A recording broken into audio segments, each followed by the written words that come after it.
Bismillahirrahmanirrahim. Assalamu alaikum warahmatullahi wabarakatuh. Walaikum assalam. Thank you for inviting me here. Such a great honor to be here among all these great leaders and superstars. Jazakallah again for this wonderful opportunity. ഞാനൊരു 15-20 minutes നിങ്ങളുടെ അടുത്ത് ക്വിക്കായിട്ട് കുറച്ച് കാര്യങ്ങൾ പറയാം. എന്നിട്ട് കൂടുതൽ session time നമുക്ക് Q&Aയിൽ spend ചെയ്യാം. ഞാൻ ഇന്ന് ഉദ്ദേശിച്ചത് ഞങ്ങളുടെ സ്റ്റോറി ക്വിക്കായിട്ട് പറയാം. പിന്നെ ഞങ്ങൾ ഫേസ് ചെയ്ത ചാലഞ്ചസ് ഞങ്ങൾ എങ്ങനെ ഓവർകം ചെയ്തു, എന്തുകൊണ്ട് ഞങ്ങൾ ആ ചാലഞ്ചസ് ഫേസ് ചെയ്തു, എന്തൊക്കെ പ്രിക്കോഷൻസാണ് ഞങ്ങൾ എടുത്തത്, എന്തൊക്കെയാണ് ടിപ്സ് ഒരു എത്തിക്കൽ ബിസിനസ് ഇന്ത്യയിൽ ചെയ്യാൻ വേണ്ടിയിട്ടുള്ളത് എന്നുള്ളതാണ് ഞാൻ കവർ ചെയ്യാൻ ഉദ്ദേശിച്ചത്. ആദ്യം എന്നെപ്പറ്റി പറയാം. ഞാൻ വയനാട്ടിൽ ഒരു കുഗ്രാമത്തിൽ ജനിച്ച ഒരാളാണ്. വയനാട്ടിൽ കൽപ്പറ്റയ്ക്ക് അടുത്ത് ചെന്നറോഡ് എന്ന ഗ്രാമത്തിലാണ് ഞാൻ ജനിച്ചത്. എൻ്റെ ഗ്രാമം ഒരു റിമോട്ട് വില്ലേജ് ആയിരുന്നു. അന്ന് ഇലക്ട്രിസിറ്റി ഒന്നും ഇല്ലാതെ, റോഡൊന്നും ഇല്ലാത്തൊരു വില്ലേജ് ആയിരുന്നു. വീട്ടിലെ സിറ്റുവേഷൻ വളരെ മോശമായിരുന്നു. അതായത് ഉപ്പയും ഉമ്മയും ഞാനും 3 പെങ്ങന്മാരും. ഉപ്പ കൂലിപ്പണിക്കാരനായിരുന്നു. ഉപ്പക്ക് അന്ന് ഏതാണ്ട് എൻ്റെ ഓർമ്മ ശരിയാണെങ്കിൽ 10 രൂപ ഒരു ദിവസത്തെ ശമ്പളം. 10 മണിക്കൂർ 11 മണിക്കൂർ വർക്ക് ചെയ്താൽ, ഫാമിൽ വർക്ക് ചെയ്താൽ കിട്ടുന്ന ഈ പറഞ്ഞ 10 രൂപയാണ്. അതുകൊണ്ട് എന്നെയും എൻ്റെ പെങ്ങന്മാരെയും പഠിപ്പിക്കാനും പിന്നെ ഞങ്ങൾക്ക് 3 നേരം ഭക്ഷണം തരാനും ഉപ്പാക്ക് ബുദ്ധിമുട്ടായിരുന്നു. അതുകൊണ്ട് തന്നെ education was not given importance. I was very poor in my studies. ഞാൻ was a school drop out. ഞാൻ വീക്കെൻഡ്സിലേക്ക് ഉപ്പാൻ്റെ കൂടെ തോട്ടപ്പണിക്ക് പോകും. അങ്ങനെ എഡ്യൂക്കേഷൻ ഇമ്പോർട്ടൻസ് കൊടുക്കാത്തതുകൊണ്ട് തന്നെ ഐ ഫെയിൽഡ് ഇൻ ക്ലാസ് 6. അങ്ങനെ ഞാൻ സ്കൂളിൽ പോയി നിർത്തി. But with the motivation of my parents and teachers I went back to school. അങ്ങനെ I became a school topper in less than 1 year. ആ ഒരു ചേഞ്ച് ലൈഫിൽ വളരെ ഇമ്പോർട്ടൻ്റ് ആയിരുന്നു എനിക്ക്. കാരണം ഒരാൾക്ക് നമ്മൾക്ക് ഒരു സക്സസ് കിട്ടിക്കഴിഞ്ഞാൽ നമ്മുടെ കോൺഫിഡൻസ് കൂടും. നമ്മുടെ കോൺഫിഡൻസ് കൂടുമ്പോൾ നമുക്ക് പിന്നെ സക്സസ് കൂടും. ആ ഒരു തിയറി എൻ്റെ ലൈഫിൽ വളരെ ഇമ്പോർട്ടൻ്റ് ആണ്. സോ ഞാൻ അത് കഴിഞ്ഞ് ഫറൂഖ് കോളേജിൽ ഞാൻ പ്രീ-ഡിഗ്രി കഴിഞ്ഞു. അങ്ങനെയാണ് എനിക്ക് എഞ്ചിനീയറിംഗിൽ RSC അഡ്മിഷൻ കിട്ടുന്നത്. അങ്ങനെ ഞാൻ എഞ്ചിനീയറിംഗ് കമ്പ്യൂട്ടർ സയൻസിൽ RSC അഡ്മിഷൻ കിട്ടി. എഞ്ചിനീയറിംഗ് കഴിഞ്ഞു. ക്യാമ്പസ് ഇൻ്റർവ്യൂവിൽ ഞാൻ ബാംഗ്ലൂർ എത്തി. ബാംഗ്ലൂരിൽ എൻ്റെ ഫസ്റ്റ് മന്ത് സാലറി ഞാൻ എൻ്റെ ഉപ്പക്ക് കൊടുത്ത്. എൻ്റെ ഉപ്പ ലിറ്ററലി ആ പൈസ കണ്ട് കരഞ്ഞു. കാരണം എന്താണെന്ന് വെച്ചാൽ അത് ആക്ച്വലി ഉപ്പ ജീവിതകാലം മുഴുവൻ സേവ് ചെയ്ത് പൈസ കൂടുതലുണ്ടായിരുന്നു എൻ്റെ 1 month salary. That was past. അങ്ങനെ ഞാൻ കുറച്ച് ഇന്ത്യയിലും യൂറോപ്പിലും മിഡിൽ ഈസ്റ്റിലും വർക്ക് ചെയ്ത് I came back to India with an objective of creating employment for smart kids from a village. അങ്ങനെയാണ് ഞാനും എൻ്റെ കസിനും കൂടെ ID എന്നുള്ള ഒരു സ്ഥാപനം സ്റ്റാർട്ട് ചെയ്യുന്നത്. 2005 ആണ് ഞങ്ങൾ അത് ട്രയൽ സ്റ്റാർട്ട് ചെയ്തത്. 2005 മുതൽ 2008 വരെ എൻ്റെ കസിൻസാണ് അത് റൺ ചെയ്തത്. 2008 ഞാൻ ഫുൾ ടൈം ആയിട്ട് ID മൂവ് ചെയ്തത്. 2005 2007 ഇടയ്ക്ക് ഞാൻ എൻ്റെ MBA ചെയ്തു IIM ബാംഗ്ലൂരിന്. അങ്ങനെ ഫുൾ ടൈം ജോയിൻ ചെയ്തു. ഞാനും ID ജോയിൻ ചെയ്തു. ഇനീഷ്യലി നമുക്ക് ഭയങ്കര ടഫായിരുന്നു. അത് ഫഹദ് പറഞ്ഞതുപോലെ ചെറിയ സെറ്റപ്പിലാണ് സ്റ്റാർട്ട് ചെയ്തത്. നമുക്ക് ആകെ ഉണ്ടായിരുന്ന 50,000 രൂപയായിരുന്നു. ആ 50,000 രൂപ കൊണ്ട് ഞങ്ങൾ ഒരു ഗ്രൈൻഡറും ഒരു മിക്സറും ഒരു വെയിങ് സ്കെയിലും ഒരു സീലിംഗ് മെഷീനും ഒരു സെക്കൻഡ് ഹാൻഡ് TV സ്കൂട്ടിയും വാങ്ങിച്ചു.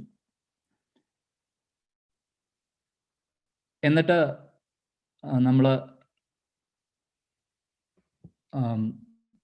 ചെറുതായി സ്റ്റാർട്ട് ചെയ്തു.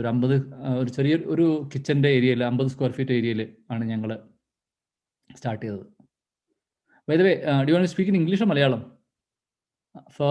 I'm getting some messages to speak in English. Malayalam എന്ന് നമ്മൾ അനൗൺസ് ചെയ്ത സ്ഥിതിക്ക് നമുക്ക് മലയാളത്തിൽ തന്നെ പോകാം. We'll do in English later.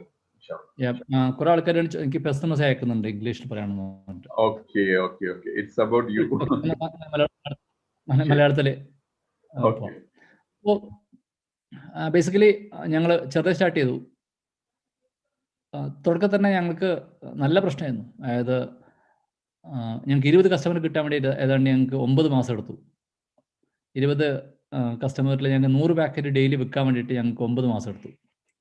But we didn't give up. ഞങ്ങൾ really built up after that.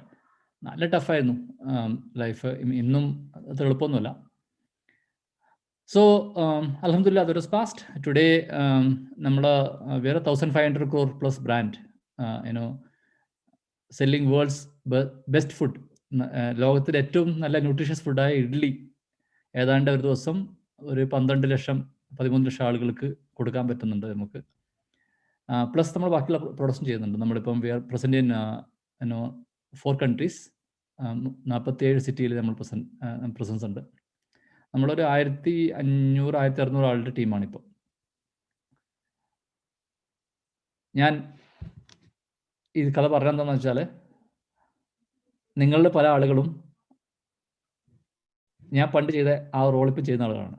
അതായത് പ്രവാസിയാണ്. ഞാനൊരു പ്രവാസിയായിരുന്നു. അവിടെ നിന്ന് ഞാൻ ചെയ്ത ഞാൻ ലൈഫിലെടുത്ത ഒരു ഇമ്പോർട്ടൻറ്റ് ഡിസിഷൻ എന്ന് വെച്ചാൽ, I decide to come back to India. I decided to come back to India with an objective of creating employment for smart kids from a village. Business ചെയ്യാൻ തന്നെ ആ ഉദ്ദേശത്തിന് ഞാൻ തിരിച്ചു വന്നത്. എന്തെങ്കിലും ചെയ്യണം ഡിഫറെൻ്റ് ആയിട്ട്, വെറുതെ മരിച്ചു പോകാൻ പാടില്ല എന്നുള്ള ഒരു ഉദ്ദേശത്തിലാണ് വന്നത്. അതാണ് എനിക്ക് തോന്നുന്നത് ഞാൻ ലൈഫിലെടുത്ത one of the best decision തിരിച്ചു നോക്കുകയാണെങ്കിൽ. പിന്നെ ഞാൻ എൻ്റെ കസിൻസുമായിട്ട് കൂടെ ജോയിൻ ചെയ്തത്, എന്നിട്ട് ഞങ്ങൾ ഒന്നിച്ച് വർക്ക് ചെയ്ത് വാല്യൂസ് കോംപ്രമൈസ് ചെയ്യാതെ ബിസിനസ് ചെയ്തു. അതാണ് എനിക്ക് വന്നത് എൻ്റെ ലൈഫിലെ ഒരു സെക്കൻഡ് ബെസ്റ്റ് ഡിസിഷൻ പറയുകയാണെങ്കിൽ. സോ ചുരുക്കി പറയുകയാണെങ്കിൽ ഇപ്പം ID ഒരു worlds one of the best fresh food ബിസിനസ്സാണ്. നമ്മൾ അൽഹംദുലില്ലാ it's just beginning, miles to go. ഞാൻ ഇന്ന് നിങ്ങളോട് സംസാരിക്കാൻ ഉദ്ദേശിച്ചത് എത്തിക്കൽ ബിസിനസ്സിനെ പറ്റിയിട്ടാണ്. ഇൻവെസ്റ്റ്മെൻറ്റ്സിനെ പറ്റി ഓൾറെഡി സാഹിബ് പറഞ്ഞു. അപ്പം ഞാനൊക്കെ പറയാൻ ഉദ്ദേശിച്ചത് എന്താണ് എത്തിക്കൽ ബിസിനസ്, അതിൻ്റെ ഒരു ഫ്രെയിം വർക്ക് എന്താണ്, അതിൽ നമ്മൾ എന്തൊക്കെ ശ്രദ്ധിക്കണം, എന്തൊക്കെ ചെയ്യാൻ പറ്റും, എന്തൊക്കെ ചെയ്യാൻ പാടില്ല എന്നുള്ളതിനെ പറ്റിയിട്ട് ഞാൻ ജസ്റ്റ് ഒരു ഫ്രെയിം വർക്ക് പറയാം. ഇൻവെസ്റ്റ്മെൻറ്റ്സ് പറ്റി ഞാൻ അങ്ങോട്ട് പോകുന്നില്ല. സോ എത്തിക്കൽ ബിസിനസ് എന്നുള്ളത് ഞാൻ ക്വിക്ക് പ്രസൻറ്റേഷൻ നിങ്ങൾക്ക് ഷെയർ ചെയ്യാം.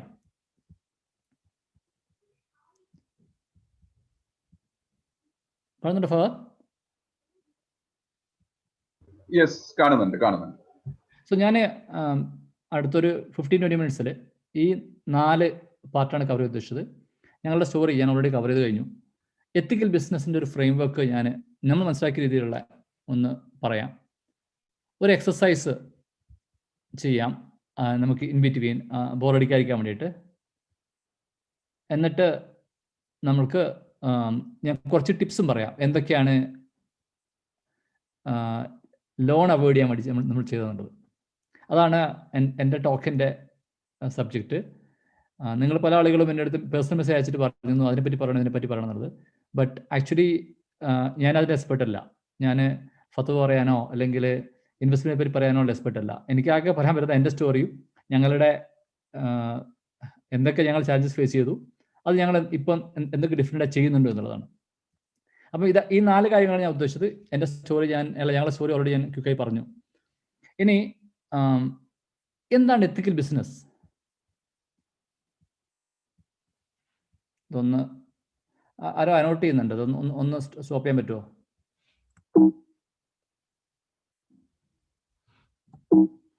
ഹലോ,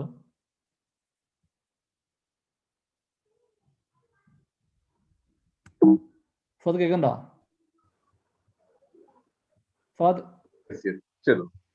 എൻ്റെ സിസ്റ്റം അല്ല, അത് പ്രസന്റേഷൻ വർക്ക് ചെയ്യുന്നില്ല. ഇപ്പോഴോ? ഇല്ല. ഒന്ന് സ്റ്റോപ്പ് ചെയ്യോ നിങ്ങൾ? അഡ്മിൻ റൈറ്റ് വെച്ച് ഒന്ന് സ്റ്റോപ്പ് ചെയ്തിട്ട് ഞാൻ റീസ്റ്റാർട്ട് ചെയ്യാം. പ്രസന്റേഷൻ വർക്ക് ചെയ്യുന്നില്ല. ഓക്കെ. സാറിന് അഡ്മിൻ ആക്കണോ? എന്നെ എല്ലാവരും കോഹോസ്റ്റ് ആക്കിയാൽ മതി.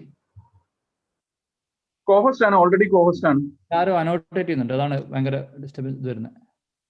അതെ അതെ അതെ, ഞാനത് ക്ലിയർ ചെയ്തുകൊണ്ടിരിക്കുകയായിരുന്നു. ഓക്കെ, നിങ്ങൾ ക്ലിയർ ചെയ്തു. അപ്പോൾ അതാണ് എനിക്ക് കിട്ടാത്തത്. അങ്ങനെയാണ് നിങ്ങൾ ക്ലിയർ ചെയ്യുമ്പോൾ എനിക്ക് കിട്ടാത്തത്. എന്താ ചെയ്യാം? നിങ്ങൾ ഈ പ്രസന്റേഷൻ ഒന്ന് സ്റ്റോപ്പ് ചെയ്യോ? ഞാൻ ഒന്ന് റീസ്റ്റാർട്ട് ചെയ്യാൻ, അനോട്ടേഷൻ ഓഫ് ചെയ്തിട്ട്.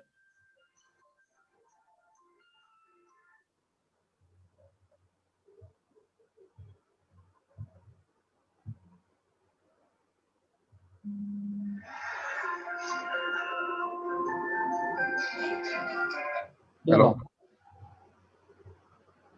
ഒന്ന് അനോട്ടേഷൻ ഒന്ന് മുസ്തഫ സാഹിബിനെ പോസ്റ്റ് ആക്കി കൊടുത്താൽ മതി. അനോട്ടേഷൻ ഓഫ് ചെയ്തോളൂ, പോസ്റ്റ് ആക്കി കൊടുത്താൽ മതി.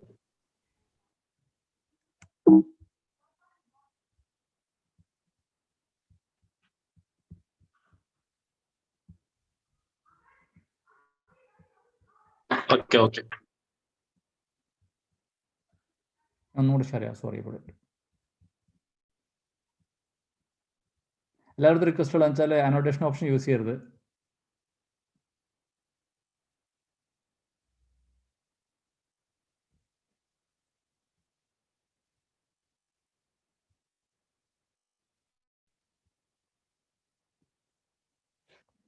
ആരോ ദിവസം നിങ്ങൾ ക്ലിയർ ചെയ്തോളൂ, ഞാൻ ഇത് ചെയ്യാം. സോ ക്വിക്കായിട്ട് എന്താണ് എത്തിക്കൽ ബിസിനസ് സ്ട്രക്ചർ? ഞാൻ ഈ 6 പോയിന്റാണ് നിങ്ങൾക്ക് ക്വിക്കായിട്ട് പറഞ്ഞു തരുന്നത്. ഞാൻ മനസ്സിലാക്കിയത് ഇതിൽ ഒന്ന് പ്രൊഡക്റ്റ് സെലക്ഷനാണ്. ഞാൻ പറയുന്നത് എന്താണെന്ന് നിങ്ങൾക്കറിയാം. നമുക്ക് ചില പ്രോഡക്ട്സ് ചെയ്യാൻ പറ്റും, ചില പ്രോഡക്ട്സ് ചെയ്യാൻ പറ്റില്ല.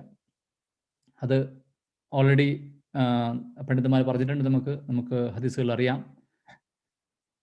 അതിനകത്ത് ഫോർ എക്സാമ്പിൾ നമുക്ക് ലിക്വിഡ് ബിസിനസ് ചെയ്യാൻ പറ്റില്ല, അല്ലെങ്കിൽ സിഗരറ്റ് ബിസിനസ് നമുക്ക് പറ്റില്ല. അത് ആണ് ഫസ്റ്റത്തെ നമ്മൾ ചെയ്യാനുള്ളത്. ചൂസ് ദ റൈറ്റ് പ്രൊഡക്റ്റ് ചില പ്രൊഡക്റ്റ് ചെയ്യാൻ പറ്റില്ല, അത് ആ ബിസിനസ് നമുക്ക് അനുവദനീയമല്ല. സെക്കൻഡ് ഉള്ളത് ട്രാൻസ്പെറൻസിയാണ്. ബിസിനസ്സിനകത്ത് ട്രാൻസ്പെറൻസി ബിസിനസ്സിൽ വളരെ ഇമ്പോർട്ടൻ്റ് ആണ്. അതായത് നമ്മളുടെ പ്രൊഡക്റ്റിൽ എന്തൊക്കെയാണ് ആഡ് ചെയ്യുന്നത് എന്ന് ക്ലിയർലി കസ്റ്റമറിന് പറഞ്ഞു കൊടുക്കണം. അത് നമ്മളുടെ ഉത്തരവാദിത്തമാണ്, അത് കസ്റ്റമറിൻ്റെ റൈറ്റാണ്. ഫോർ എക്സാമ്പിൾ, ഞങ്ങൾ ദോശമാവ് ഉണ്ടാക്കുമ്പം, അല്ലെങ്കിൽ ഇഡ്ലി മാവ് ഉണ്ടാക്കുമ്പോൾ അതിൽ ഞങ്ങൾ ആഡ് ചെയ്യുന്നത് rice, dal, purified water, methi and salt. ഇത് എന്തൊക്കെയാണ് ഞങ്ങൾ അതിൽ ആഡ് ചെയ്യുന്നത് എന്ന് ക്ലിയർലി കസ്റ്റമർ പറയണം. ഞാൻ മാത്രമല്ല, നമ്മൾ ആരാണെങ്കിലും. അതാണ് ട്രാൻസ്പെറൻസിന് ഉദ്ദേശിച്ചത്. ട്രാൻസ്പെറൻസി ഈ പ്രൊഡക്റ്റിൻ്റെ ഡീറ്റെയിൽസ് പറഞ്ഞാൽ മാത്രമല്ല, എല്ലാ ബിസിനസ്സിൻ്റെ എല്ലാ ആസ്പെക്റ്റിലും ട്രാൻസ്പെറൻസി ഇമ്പോർട്ടൻ്റ് ആണ്. അടുത്ത കാര്യമാണ് എംപ്ലോയർ കസ്റ്റമർ റിലേഷൻഷിപ്പ്. അത് has to be based on trust. It has to based on competency and trust. വളരെ ഇമ്പോർട്ടൻ്റ് ആണ്. ഞാൻ നിങ്ങൾക്ക് അതിൻ്റെ ആയത്തും ഇതൊന്നും പറയേണ്ട കാര്യമില്ല. ബട്ട് ബിസിനസ്സിനകത്ത് ട്രസ്റ്റ് വളരെ ഇമ്പോർട്ടൻ്റ് ആണ്.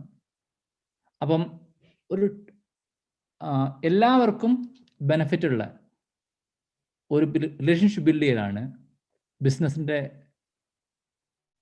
End objective. അതിൽ തന്നെ ഈ പറയുന്ന കോമ്പറ്റൻസിയും ട്രസ്റ്റും, especially well choosing the partner, is extremely important. അടുത്തൊരു പോയിന്റാണ് ലോക്കൽ നാടിൻ്റെ നിയമങ്ങൾ പാലിക്കുക എന്നുള്ളത്. ഇത് നമ്മൾ പലപ്പോഴും ഇഗ്നോർ ചെയ്യുന്ന കാര്യമാണത്. ഒരു വിശ്വാസിക്ക് ആദ്യമായിട്ട് ചെയ്യാനുള്ളത് നമ്മുടെ നാട്ടിൽ നിയമങ്ങൾ പാലിക്കലാണ്. ടാക്സ് വെട്ടിപ്പ് നടത്തുന്ന ബിസിനസ് ഹലാലാവില്ല എന്നാണ് വിശ്വസിക്കുന്നത്. കാരണം നമ്മുടെ നാടിൻ്റെ നിയമം പാലിക്കൽ ഒരു വിശ്വാസി നിനക്ക് നമ്മുടെ ഉത്തരവാദിത്തമാണ്. അതുകൊണ്ട് തന്നെ ടാക്സ് കറക്റ്റ് പേ ചെയ്യണം. ടാക്സ് വെട്ടിച്ച് നടക്കുന്ന ബിസിനസ്സുകൾ, അതിൽ നിന്നുണ്ടാകുന്ന പൈസ ഹലാലാവില്ല എന്നാണ് ഞാൻ മനസ്സിലാക്കിയത്. ഞാൻ എനിക്കൊരു കഥ പറയാം. ഒരു ആനയുടെയും എലിയുടെയും കഥയാണ്. എൻ്റെ പ്രൊഫസർ എന്ന് പറയുന്ന കഥയാണ്. വളരെ ഇമ്പോർട്ടൻ്റ് ആണ്. അത് നമ്മൾ ഒരു എലിക്ക്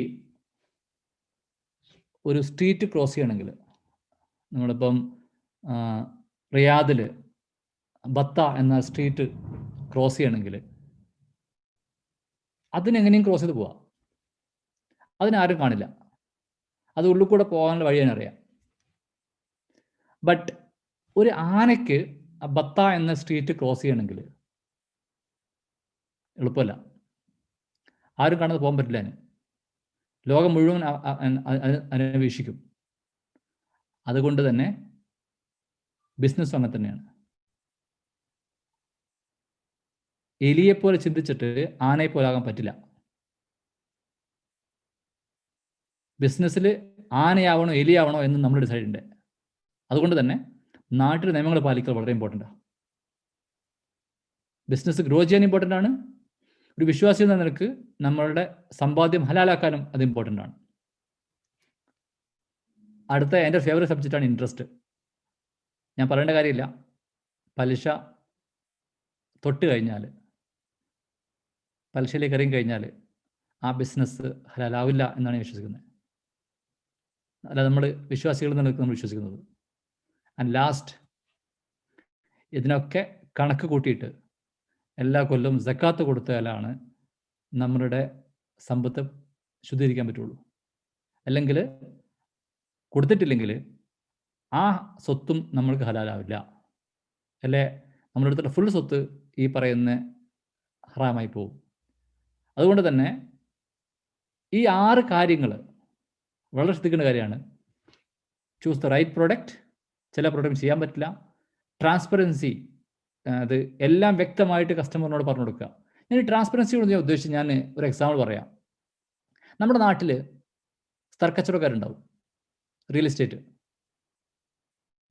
ഒരു സ്ഥലം വിൽക്കുമ്പം അതിൻ്റെ ഗുണങ്ങളൊക്കെ പറഞ്ഞു കൊടുക്കും.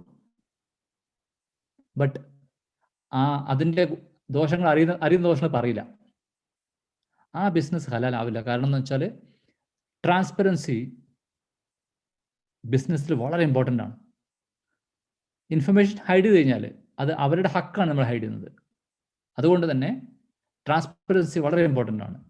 തേർഡ്, ഞാൻ പറഞ്ഞതുപോലെ choose the right partner, competency and based on competency and trust. നാട്ടിൽ നിയമങ്ങൾ പാലിക്കൽ ഒരു വിശ്വാസിക്ക് നിർബന്ധമാണ്. അതുകൊണ്ട് തന്നെ ടാക്സ് കറക്റ്റ് പേ ചെയ്യണം, അല്ലെങ്കിൽ ബാക്കിയുള്ള നിയമങ്ങൾ പാലിക്കണം. പലിശ തൊടാൻ പാടില്ല. 6-മത്തത് സക്കാത്ത് കണക്കൂട്ടി കൊടുക്കുക. ഇതാണ് എൻ്റെ ഒരു എക്സ്പീരിയൻസിൽ ഇന്ത്യൻ ബിസിനസ് ചെയ്യുമ്പോൾ നമ്മൾ ശ്രദ്ധിക്കാനുള്ള, എത്തിക്കൽ ബിസിനസ് ചെയ്യാനും നമ്മൾ ശ്രദ്ധിക്കാനുള്ള 6 കാര്യങ്ങൾ. എന്തുകൊണ്ട് നമ്മൾ പലിശ അവോയ്ഡ് ചെയ്യണം എന്നുള്ളത് നോക്കുകയാണെങ്കിൽ, ഒന്നാമത്തെ നമുക്കറിയാം സ്പിരിച്വൽ റീസൺ, റൈറ്റ്? നമുക്കറിയാം പലിശ വാങ്ങുന്നവനും കൊടുക്കുന്നവനെയും അതിന് എഴുതുന്നവനെയും കൂട്ടു നിൽക്കുന്നവനെയും അള്ളാഹു ക്ഷമിച്ചിരിക്കുന്നു എന്ന് നമുക്കറിയുന്ന കാര്യങ്ങളാണ്. അതുകൊണ്ട് തന്നെ ഒരു വിശ്വാസിക്ക് പലിശയായിട്ട് എടുക്കാൻ പറ്റില്ല. അതിനേക്കാളും വലിയ പ്രശ്നം, അത് നമുക്കറിയുന്ന കാര്യമാണ്, ബട്ട് പലിശ എന്നുള്ളത് ഒരു ട്രാപ്പാണ്. ഒരു ട്രാപ്പ് തന്നെയാണത്. അത് ഞാൻ ട്രാപ്പ് എന്ന് ഉദ്ദേശിച്ചത്, അതിൽ ഒരു പ്രാവശ്യം വീണ് കഴിഞ്ഞാൽ അത് നമുക്ക് കരകയറാൻ പറ്റില്ല. നിങ്ങൾ നോക്കൂ, ഗൾഫിലുള്ള അധിക ബിസിനസ്സുകളുടെയും പ്രശ്നം എന്ന് വെച്ചാൽ, അല്ല നാട്ടിലുള്ള ബിസിനസ്സുകളുടെയും പ്രശ്നം എന്ന് വെച്ചാൽ, അവർ ചെറിയ ആവശ്യത്തിന് വേണ്ടി കുറച്ച് പൈസ കൊടുക്കും. എന്നിട്ട് അത് ആ കടം വീട്ടാൻ വേണ്ടി, അതിൻ്റെ EMI അടക്കാൻ വേണ്ടിയിട്ട് അവർ വേറെ പലിശക്ക് എടുക്കും. അവസാനം പലിശ കൊണ്ട്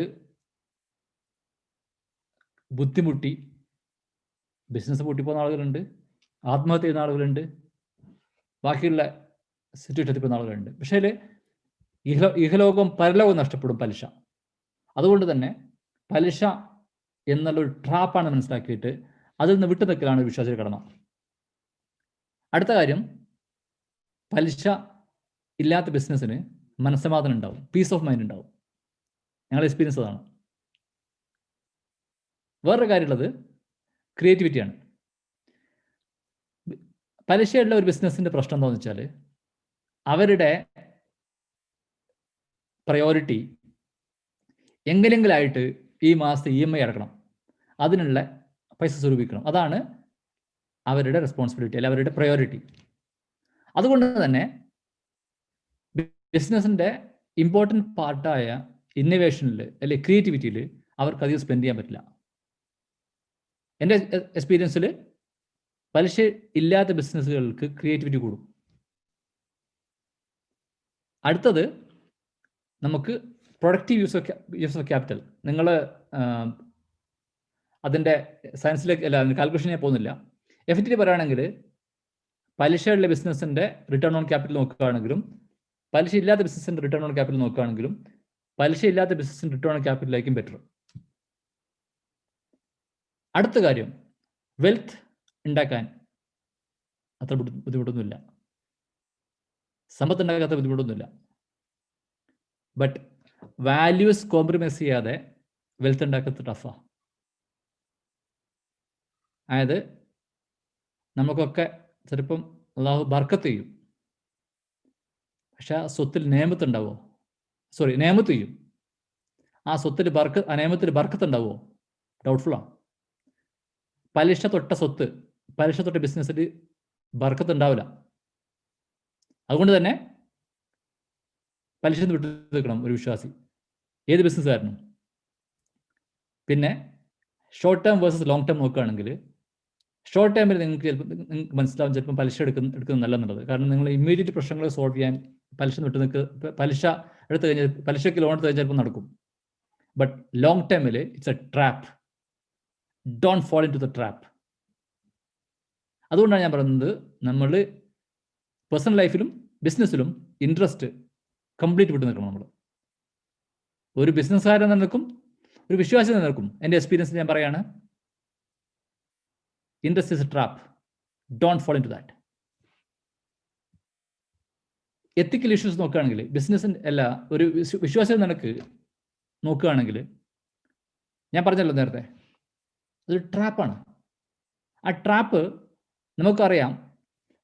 ഒരു പലിശയായിട്ട് ബന്ധപ്പെടുന്ന ആള് മഹ്ശറിലെത്തി കഴിഞ്ഞാൽ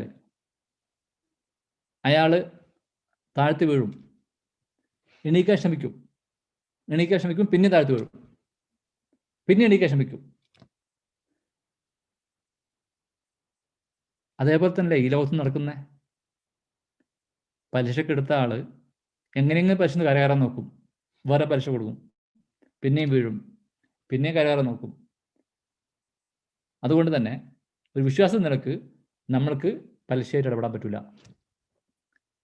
അടുത്തത്, അള്ളയും റസൂലും യുദ്ധം പ്രഖ്യാപിച്ചത് പലിശക്കാരോടാണ്. അള്ളാഹു റസൂലിനെതിരെ യുദ്ധം ചെയ്യാനുള്ള കഴിവുള്ള ആളുകൾ മാത്രം പലിശയായിട്ട് ബന്ധപ്പെട്ടാൽ മതി, അല്ലെങ്കിൽ പലിശ വിട്ടു നിൽക്കുക. അടുത്തത്, it's a path to disbelief. അതായത് കുഫറിലേക്കുള്ള ഒരു സ്റ്റെപ്പ് ഫർദർ ആണ് പലിശ. അങ്ങോട്ട് പോണോ? പോകണ്ട എന്നുണ്ടെങ്കിൽ സ്റ്റേ അവേ ഫ്രം ഇൻട്രസ്റ്റ്. പലിശക്കാർക്ക് അള്ളാഹു നരകത്തിൽ പെർമനന്റ് സീറ്റ് വെച്ചിട്ടുണ്ടെന്നാണ്. അങ്ങോട്ട് പോകണ്ടല്ലോ നമുക്ക്. അതുകൊണ്ട് തന്നെ അത് വിട്ടു നിൽക്കുക നമ്മൾ. ആൻഡ് ഫൈനലി, ഞാൻ ഉസ്താദ് പറഞ്ഞ കേട്ടതാണ് ഖുർആൻ ക്ലാസ്സിൽ, പലിശയ്ക്ക് 73 വാതിലുണ്ട്. അതിലുള്ള ഏറ്റവും ചെറിയ വാതിൽ പോലും നമുക്ക് ഇമാജിൻ ചെയ്യാൻ പറ്റാത്ത അത്രത്തോളം വലിയ കുറ്റമാണ്. അതുകൊണ്ട് തന്നെ ഈ കാര്യങ്ങൾ കൊണ്ട് ഞാൻ പറഞ്ഞു വരുന്നത്, ഒരു വിശ്വാസി നിനക്ക് നമ്മൾക്ക് പലിശ എടുക്കാൻ പറ്റില്ല. മാത്രമല്ല, ഒരു ബിസിനസ്സുകാരൻ എന്ന നിനക്ക് എൻ്റെ എക്സ്പീരിയൻസിനകത്ത് പലിശ തൊടാൻ പാടില്ല. കാരണം വിശ്വാസത്തിൻ്റെ ഭാഗം മാറ്റി വെച്ചാൽ തന്നെ പലിശ ഒരു ട്രാപ്പാണ്. അതിൻ്റെ റിട്ടേൺ ഓൺ ക്യാപിറ്റൽ കുറവാണ്. മാത്രമല്ല, നമ്മുടെ ക്രിയേറ്റിവിറ്റി അതിനെ ബാധിക്കും. ഈ കാര്യങ്ങൾ കൊണ്ട് most important thing, peace of mind, മനസ്സമാധാനം പോയി കിട്ടും. ഈ കാരണങ്ങൾ കൊണ്ട് പലിശ നമ്മളുടെ പേഴ്സണൽ ലൈഫിലും ബിസിനസ്സിലും ഇല്ല എന്ന് ഉറപ്പിച്ചു കഴിഞ്ഞാൽ നമ്മളുടെ ബിസിനസ്സിൻ്റെ സക്സസ്സിന് ഫസ്റ്റ് സ്റ്റെപ്പ് നമ്മൾ എടുത്തു. എനിക്ക് തോന്നുന്നു ഞങ്ങളുടെ ബിസിനസ്സിൻ്റെ ഏറ്റവും സക്സസ് ഫാക്ടർ അതാണ്. ഞങ്ങൾ പലിശയിൽ നിന്ന് വിട്ടു നിൽക്കാനുള്ള ഡിസിഷൻ എടുത്തു. അത് നമുക്ക് പെർഫെക്റ്റ് എക്സിക്യൂട്ട് ചെയ്യാൻ പറ്റി. ഞാൻ പലിശയെ പറ്റി കുറേ പറഞ്ഞു. വർത്തമാനം പറഞ്ഞാൽ കുറേ കൂടി എന്താ കൺട്രോൾ പോയി പോകും. അതുകൊണ്ട് എസ്പെഷ്യലി പലിശയെ പറ്റി പറയുമ്പോൾ ഒരു ക്വിക്കായിട്ട് നമുക്ക് എക്സസ് ചെയ്യാം. നിങ്ങൾ ടൈപ്പ് ചെയ്താൽ മതി ചാറ്റ് ബോക്സിൽ. പലിശയും കൊറോണയും തമ്മിൽ എന്താ കണക്ഷൻ ഉള്ളേ? എന്തൊക്കെ സിമിലാരിറ്റി ഉള്ളേ? ഒന്ന് പറയോ നിങ്ങളുടെ വേർഷൻ? ചാറ്റ് ബോക്സിൽ ടൈപ്പ് ചെയ്താൽ മതി.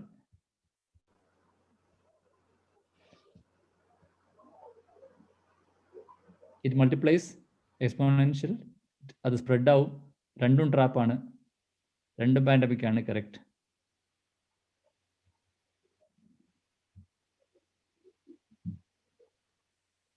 Living Asiya. Very good, very good. നമുക്ക് ഞാൻ ഉദ്ദേശിച്ച അതാണ്ട് എല്ലാ ആൻസറും കിട്ടി.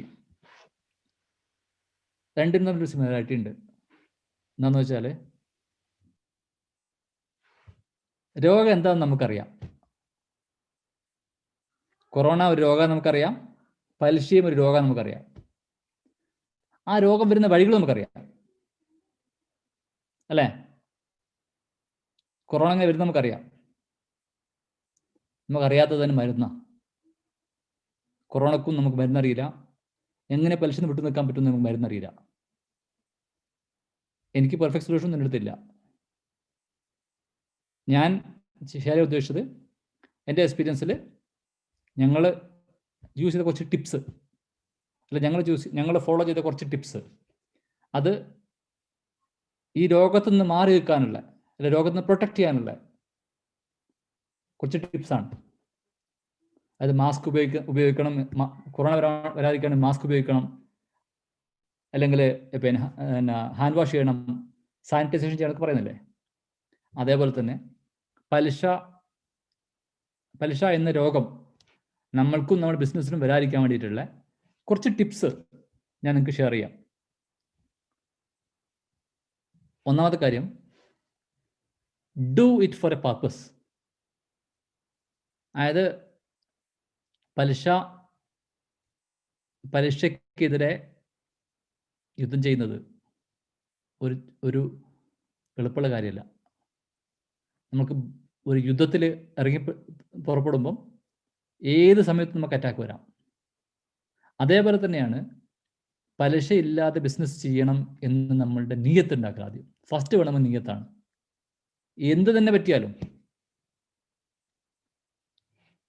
ഇത് പൂട്ടിക്കൊണ്ട് വന്നാലും പലിശയ്ക്ക് അടുക്കില്ല എന്നുള്ള ഒരു സ്ട്രോങ് ഡിറ്റർമിനേഷൻ നമുക്ക് വേണം. എന്നാലേ നമുക്ക് പലിശ വിട്ടുവെക്കാൻ പറ്റുള്ളൂ. ഞാൻ ചെറിയ സ്റ്റോറി ഷെയർ ചെയ്യാം. ഞങ്ങൾ ചെന്നൈയിൽ ബിസിനസ് സ്റ്റാർട്ട് ചെയ്ത്, ബാംഗ്ലൂർ സ്റ്റാർട്ട് ചെയ്ത് ചെന്നൈയിലേക്ക് എക്സ്പാൻഡ് ചെയ്തു. ആ സമയത്ത് ഞങ്ങൾ മനസ്സിലാക്കുന്നത് Chennai is A tough market. ഞങ്ങൾ നഷ്ടം വരാൻ തുടങ്ങി. ഞങ്ങൾക്ക് എംപ്ലോയീസിന് സാലറി കൊടുക്കാൻ പൈസ ഇല്ലാതായി. 6 മാസത്തോളം ഞങ്ങൾ ഭയങ്കര ബുദ്ധിമുട്ടി. ആ സമയത്ത് ഞങ്ങളുടെ മുമ്പിലുള്ള 2 ഓപ്ഷനാണ്. ഒന്നെങ്കിൽ അവിടെ ലോണിന് പൈസ എടുത്തിട്ട് എംപ്ലോയീസിന് സാലറി കൊടുക്കുക, അല്ലെങ്കിൽ ആ ഫാക്ടറി ക്ലോസ് ചെയ്തിട്ട് ആ ഫാക്ടറി ക്ലോസ് ചെയ്ത് കിട്ടുന്ന പൈസ കൊണ്ട് എംപ്ലോയീസിന് സാലറി കൊടുക്കുക എന്നുള്ളത്. We took the second route. പൂട്ടിക്കൊണ്ട് വന്നാലും പലിശയിലേക്ക് പോവില്ല എന്നുള്ള ഒരു സ്ട്രോങ് ഡിറ്റർമിനേഷനാണ് ഞങ്ങളവിടെ എത്തിച്ചത്. അങ്ങനെ നമ്മൾ ഡിറ്റർമിൻ ചെയ്തിട്ട് മുന്നോട്ട് ഇറങ്ങുമ്പം കൂടെ അള്ള ഉണ്ടാവും. അടുത്ത ടിപ്പ്, ഇതൊരു സാക്രിഫൈസ് ആണ്. അല്ലെങ്കിൽ അറബിക് വേർഡ് പറയുകയാണെങ്കിൽ ഇതൊരു ജിഹാദ് പോലെയാണ്. Be prepared. വാളെടുത്ത് യുദ്ധം ചെയ്യുന്നതല്ലോ ജിഹാദ്. നമ്മൾ സ്വന്തത്തോട് ചെയ്യുന്നതല്ലേ. അത് നോക്കുമ്പോൾ be prepared for a sacrifice. അടുത്തിടവ് നമ്മൾ ദുആ ചെയ്യാം, വളരെ ഇമ്പോർട്ടൻ്റ് ആണ്. Focus on the P&L. അതായത് പ്രോഫിറ്റ് ഉണ്ടാവണം എന്ന് തുടക്കത്തിൽ പ്ലാൻ ചെയ്യുക. കാരണം ഇന്ന് അധിക ബിസിനസ്സിന് പ്രശ്നം എന്ന് വെച്ചാൽ ലാഭം പിന്നെ വന്നോളും, ഇപ്പം ബിസിനസ് ചെയ്യാം, എന്നുള്ള മൈൻഡ് സെറ്റിലാണ് പല ആളുകളും ബിസിനസ് സ്റ്റാർട്ട് ചെയ്യുന്നത്. അവർക്ക് പറ്റുന്ന പരിപാടിയല്ല പലിശയില്ലാത്ത ബിസിനസ്. പലിശയില്ലാത്ത ബിസിനസ് ചെയ്യണമെങ്കിൽ നമ്മൾ focus on profitability from day one. And അടുത്തുള്ളത് ലോ കാപ്പെക്സ്, അതായത് ക്യാപിറ്റൽ എക്സ്പെൻഡിച്ചർ, അതായത് ഇൻവെസ്റ്റ്മെന്റ്സ്, അല്ലെങ്കിൽ ഫാക്ടറി സെറ്റപ്പ് ചെയ്യുക, അങ്ങനത്തെ ഞാൻ ഉദ്ദേശിച്ചത് അതാണ് ക്യാപെക്സ് ഉദ്ദേശിച്ചത്. അത് കുറവുള്ള ബിസിനസ്സുകളാണ് എപ്പോഴും നമുക്ക് നല്ലത്. കാരണം അങ്ങനെയാകുമ്പം നമുക്ക് ഇൻവെസ്റ്റ്മെന്റ്സ് കുറയും. ഇൻവെസ്റ്റ്മെന്റ് കുറയുമ്പം നമുക്ക് പലിശ വിട്ടു നിൽക്കാനുള്ള ചാൻസ് കൂടുതലാണ്. അടുത്തുള്ളത് സീറോ ഇൻവെന്ററിയാണ്. സീറോ ഇൻവെന്ററി എന്ന് ഉദ്ദേശിച്ചത് പല ബിസിനസ്സുകൾക്ക് പ്രശ്നം എന്ന് വെച്ചാൽ സ്റ്റോക്ക് കുന്നുകൂടി കിടക്കും. ആ സ്റ്റോക്ക് സപ്പോർട്ട് ചെയ്യാൻ വേണ്ടിയിട്ടാണ് പലിശയിൽ പോയി പെടുന്നത്. റോങ് ബിസിനസ് ആണത്. സീറോ ഇൻവെന്ററി ചെയ്യാൻ പറ്റും. ഞങ്ങൾ ചെയ്തതാണ്. ഐഡിയയിൽ ഞങ്ങൾ ഇന്നുണ്ടാക്കുന്ന ഇന്നുണ്ടാക്കിയ 100% പ്രോഡക്റ്റ് നാളെ രാവിലെ മാർക്കറ്റിൽ പോകും. ഒരു പീസ് പോലും ബാക്കി ഉണ്ടാവില്ല. 100% നമ്മൾ നാളെ മാർക്കറ്റിൽ പോയി ഉറപ്പിക്കും. നമ്മളുടെ വർക്ക് ഇൻ പ്രോഗ്രസ് സീറോ ആണ്. റോ മെറ്റീരിയലും 2-3 ദിവസത്തെ നമ്മൾ വെക്കുള്ളൂ. സോ എഫക്റ്റീവ്ലി നമ്മളുടെ വർക്കിംഗ് ക്യാപിറ്റൽ വളരെ കുറവാണ്. അങ്ങനത്തെ ബിസിനസ്സിന് അധികം വർക്കിംഗ് ക്യാപിറ്റൽ ആവശ്യമില്ല, മാത്രമല്ല പലിശപ്പെടുകയില്ല. അടുത്തുള്ളത് നിങ്ങൾക്ക് ചിരിക്കുന്ന കാര്യമാണ്, കടം കൊടുക്കുക. കടം കൊടുത്തു കഴിഞ്ഞാൽ ആ കടം കിട്ടാൻ നമുക്ക് ബുദ്ധിമുട്ടാണ്. കടം കൊടുത്ത പൈസ കിട്ടാൻ ബുദ്ധിമുട്ടാണ് ബിസിനസ്സിൽ പ്രത്യേകിച്ച്. അത് നമ്മളെ പലിശയിലെത്തിക്കും. സോ ഞങ്ങൾ ഡേ 1 മുതൽ ഫോളോ ചെയ്ത സ്ട്രാറ്റജിയാണ് no credit, cash on delivery. പൈസ തരിക, സാധനം എടുക്കുക. ഞങ്ങളുടെ അടുത്ത് പൈസ ഇല്ല, ഞങ്ങൾ പലിശ എടുക്കാൻ പ്ലാനും ഇല്ല. So the only option is to get cash on delivery. നിങ്ങൾക്ക് പറയും അന്ന് പ്രാക്ടിക്കൽ ഇല്ല എന്നുള്ളത്. ഞങ്ങൾ പ്രൂവ് ചെയ്തതാണ്, സത്യമായിട്ട് ഞങ്ങൾ പ്രൂവ് ചെയ്തതാണ്. Trust us. ടൈം എടുക്കും, എളുപ്പമല്ല, ബട്ട് ഇറ്റ് ഈസ് പോസിബിൾ. ഞാൻ നേരത്തെ PNL പറ്റി പറഞ്ഞു, അതേപോലെ തന്നെയാണ് cash flow. Positive cash flow എല്ലാ മാസവും ഉണ്ടെന്ന് ഉറപ്പിക്കൽ ഇമ്പോർട്ടൻ്റ് ആണ്. അതായത് നമ്മുടെ ബിസിനസ്സിൽ നിന്ന് പുറത്തു പോകുന്നതിനേക്കാളും കൂടുതൽ ക്യാഷ് ബിസിനസ്സിലേക്ക് വരുന്നുണ്ട് എന്ന് ഉറപ്പിക്കലാണ് പോസിറ്റീവ് ക്യാഷ് ഫ്ലോ. അത് ഇല്ലെങ്കിലാണ് പോയിട്ട് പലിശപ്പെടുക. And most importantly align your team and family. ഞാൻ പറഞ്ഞല്ലോ, ഇത് എളുപ്പമല്ല, വളരെ ടഫാണ്. But at the end of the day it's worth. എന്തുകൊണ്ടാണ് വർത്ത്? അത് ഞാൻ പറയാം.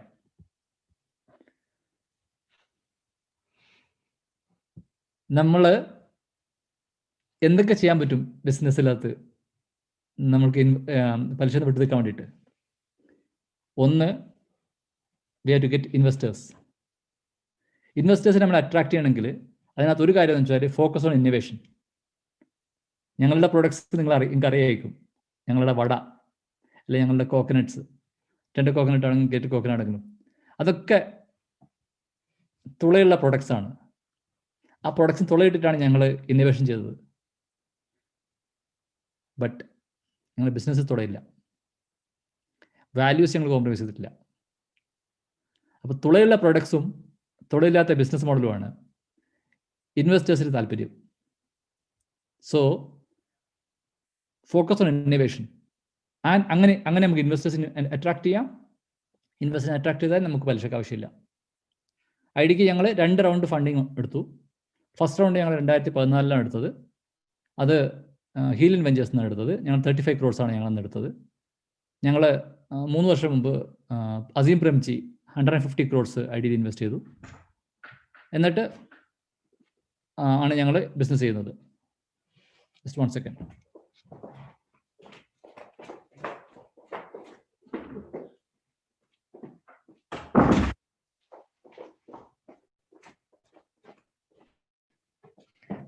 സോറി. അടുത്ത ടിപ്സ് എന്താണെന്ന് വെച്ചാൽ, നല്ല സക്സസ് സ്റ്റോറീസ്, ബിസിനസ്സിൽ ഇൻട്രസ്റ്റ് ഇല്ലാതെ ബിസിനസ് ചെയ്ത സക്സസ് സ്റ്റോറീസ് വായിക്കുന്നത് നല്ലതാണ്. ഫോർ എക്സാമ്പിൾ, അബ്ദുറഹ്മാൻ ഔഫിൻ്റെ ഒരു സ്റ്റോറി ഉണ്ട്, നിങ്ങൾ നിർബന്ധമായി വായിക്കണം, ഞാൻ പറയുന്നില്ല ടൈമില്ലാത്തതുകൊണ്ട്. ഭയങ്കര രസമുള്ള സ്റ്റോറിയാണ്. അതായത് ഇന്ന് ജെഫ് ബെസോസിൻ്റെ total asset 200 billion approximately. Abdurahman ഔഫിൻ്റെ അസറ്റ് ഇന്നത്തെ ഡോളർ വാല്യൂ നോക്കുകയാണെങ്കിൽ അന്ന് 700 ബില്യണാണ്. അതായത് ജെഫ് ബെസോസിന് ഓൾമോസ്റ്റ് 4 times ആണ്. എങ്ങനെ അത് ബിൽഡ് ചെയ്തു, എന്തൊക്കെയാണ് ബിസിനസ് മോഡൽ ഉണ്ടായത്, എല്ലാം ചെയ്തത് എന്ന് ഒന്ന് വായിക്കുന്ന നല്ലതാണ്. അത് നിങ്ങൾ നിർബന്ധമായി വായിച്ച് സമർപ്പിക്കണം. അടുത്ത കാര്യം എന്ന് വെച്ചാൽ, നമ്മളുടെ സക്സസ്, പലിശയില്ലാതെ ചെയ്ത ബിസിനസ്സിന് സക്സസ് ലോകത്തോട് പറയണം. അതുകൊണ്ട് തന്നെ ഞാൻ ഇനി ഒരിക്കലും പോയി പലിശപ്പെടാൻ ചാൻസ് വളരെ കുറവാണ്. കാരണം ഞാൻ ഓൾറെഡി ഞങ്ങൾ പലിശ തൊടില്ല എന്ന് ആദ്യം പറഞ്ഞു വരുന്നുണ്ട്. ഇനി പോയി പെടാൻ ചാൻസ് കുറവാണ്. അള്ളാഹ് കാക്കട്ടെ, നിങ്ങൾ ദുആ ചെയ്യണം. അടുത്തത് think long term versus short term. Short time ഗെയിൻസിന് വേണ്ടിയിട്ട് നമ്മൾ ഒരു കാരണവശാലും പലിശക്ക് പെടാൻ പാടില്ല. അടുത്തൊരു കാര്യം ഞാൻ കുറച്ച് ഹൈലൈറ്റ് ചെയ്യുന്നത് വെച്ചാൽ, ലേൺ ടു സേ നോ. അതായത് ഞാൻ പറഞ്ഞല്ലോ, ഞങ്ങൾ സ്റ്റാർട്ട് ചെയ്തപ്പം ക്യാഷ് ഓൺ ഡെലിവറി ഞങ്ങളുടെ മോഡൽ. അതുകൊണ്ട് ഞങ്ങൾക്ക് പല കസ്റ്റമേഴ്സും നഷ്ടപ്പെട്ടിട്ടുണ്ട്. പല കസ്റ്റമേഴ്സും ഞങ്ങളുടെ സാധനം വാങ്ങിച്ചിട്ടില്ല. അത് മനസ്സിലാക്കണം വെച്ചാൽ, not everyone is your customer. ഈ ലോകത്തുള്ള എല്ലാവരും നമ്മുടെ കസ്റ്റമർ അല്ല. നമ്മളുടെ ടേംസ് പ്രകാരം ബിസിനസ് ചെയ്യാൻ നമുക്ക് താല്പര്യമുള്ള ആളുകളെ നമ്മൾ കസ്റ്റമറാക്കാൻ പാടുള്ളൂ. പലിശന്ന് വിട്ടു നിൽക്കണമെങ്കിൽ ഒരു ഇമ്പോർട്ടൻറ്റ് കാര്യം എന്താണെന്ന് വെച്ചാൽ, സ്റ്റേ അവേ ഫ്രം ക്രെഡിറ്റ്. അതിന് പറ്റുന്ന ബിസിനസ്സുകാർ മാത്രമേ, പാർട്ട്നേഴ്സ് മാത്രമേ നമുക്ക് പറ്റുള്ളൂ. അടുത്തത് സ്റ്റേ ഫോക്കസ്ഡ്. നമ്മൾ ഏതാണോ ചെയ്തിട്ട് സക്സസ്ഫുൾ ആകുന്നത് അതിൻ്റെ മുകളിൽ ഫോക്കസ് ചെയ്തിട്ട് അത് ബിൽഡ് ചെയ്യാം. വല്ലാതെ ഡൈവേഴ്സിഫിക്കേഷൻ ചെയ്യാൻ പോയാൽ നമുക്ക് പലിശപ്പെടും. പല ബിസിനസ്സുകാരുടെ കഥ എനിക്കറിയാം, ഞാൻ പറയേണ്ട കാര്യമില്ല. അവർ ലോകത്തിലെല്ലാം ചെയ്യാൻ നോക്കും, അവർ പോയി പലിശപ്പെടും. അതുകൊണ്ട് തന്നെ നമ്മൾക്ക് ചെയ്യാൻ പറ്റുന്ന, നമ്മൾ ചെയ്തിട്ട് കോൺഫിഡൻസ് ഉള്ള ആ 1-2 പ്രൊഡക്റ്റ് അല്ലെങ്കിൽ 5-10 പ്രൊഡക്റ്റ്, ആ പ്രൊഡക്റ്റ് നമ്മൾ ഫോക്കസ് ചെയ്യുക, അത് ബിൽഡ് ചെയ്യുക. അടുത്തത് പേഷ്യൻസ് ആണ്. പെട്ടെന്ന് പൈസ ഉണ്ടാക്കാൻ നിങ്ങൾക്ക് താല്പര്യമുണ്ടെങ്കിൽ പലിശപ്പെടും. ബട്ട് വാല്യൂസ് കോംപ്രമൈസ് ചെയ്യാതെ പൈസ ഉണ്ടാക്കും, അതുകൊണ്ട് ഇഹലോകവും പരലോകവും നേടാൻ പറ്റും എന്ന് വിശ്വസിക്കുന്ന നമ്മൾക്ക് പേഷ്യൻസ് ഇമ്പോർട്ടൻ്റ് ആണ്. അതുകൊണ്ട് തന്നെ ടൈം എടുക്കും. ഞാൻ നിങ്ങളോട് നേരത്തെ പറഞ്ഞു, ട്രാൻസ്പെറൻസി പറഞ്ഞു, റാറ്റ് വേഴ്സസ് എലിഫൻറ്റിൻ്റെ. അതേപോലെയാണ് ബിസിനസ്സിനകത്തും. 100% ട്രാൻസ്പെറൻ്റ് ആണെങ്കിൽ നമ്മുടെ കസ്റ്റമേഴ്സ് നമ്മൾ ട്രസ്റ്റ് ചെയ്യും, നമ്മളുടെ വെൻഡേഴ്സ് നമ്മൾ ട്രസ്റ്റ് ചെയ്യും, നമ്മുടെ പാർട്ട്നേഴ്സ് നമ്മൾ ട്രസ്റ്റ് ചെയ്യും. ആൻഡ് ഫൈനലി, എത്തിക്കൽ ബിസിനസ് ഒരു ആരാധനയാണ്.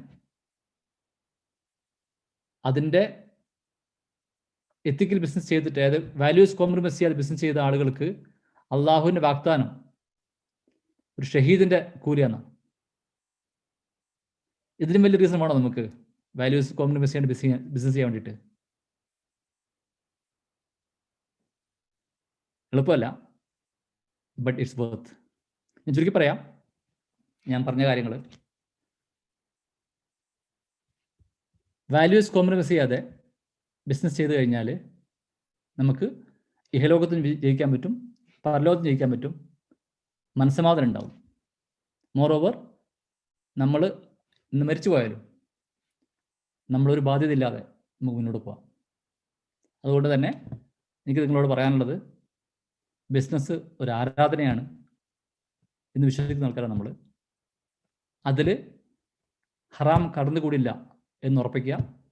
അതിന് ഞാൻ പറഞ്ഞ 5-6 പോയിന്റ് ഞാൻ പറഞ്ഞു നിങ്ങളുടെ അടുത്ത് എന്തൊക്കെ കാര്യങ്ങളാണ് ശ്രദ്ധിക്കാനുണ്ടെന്നുള്ളത്.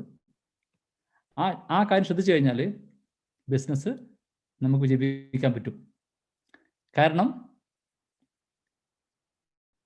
ഞങ്ങൾ സ്റ്റാർട്ട് ചെയ്ത് ഞങ്ങൾക്ക് ആകെ 50,000 റുപ്യാണ്. ആ 50,000 റുപ്യ കൊണ്ട് ഞങ്ങൾ ഇന്ന് 1500 കോടിയുള്ള ബിസിനസ് ബിൽഡ് ചെയ്തിട്ടുണ്ടെങ്കിൽ അതിൻ്റെ പുറകിൽ ഈ പറയുന്ന സ്ട്രോങ് വാല്യൂസ് ഉണ്ട്. നമ്മളുടെ uncompromised approach to the values is reason for building such a strong brand that today. ഞാൻ നിർത്തുകയാണ്, കുറേ ടൈം സംസാരിച്ചു. I'll be happy to take few questions from your side.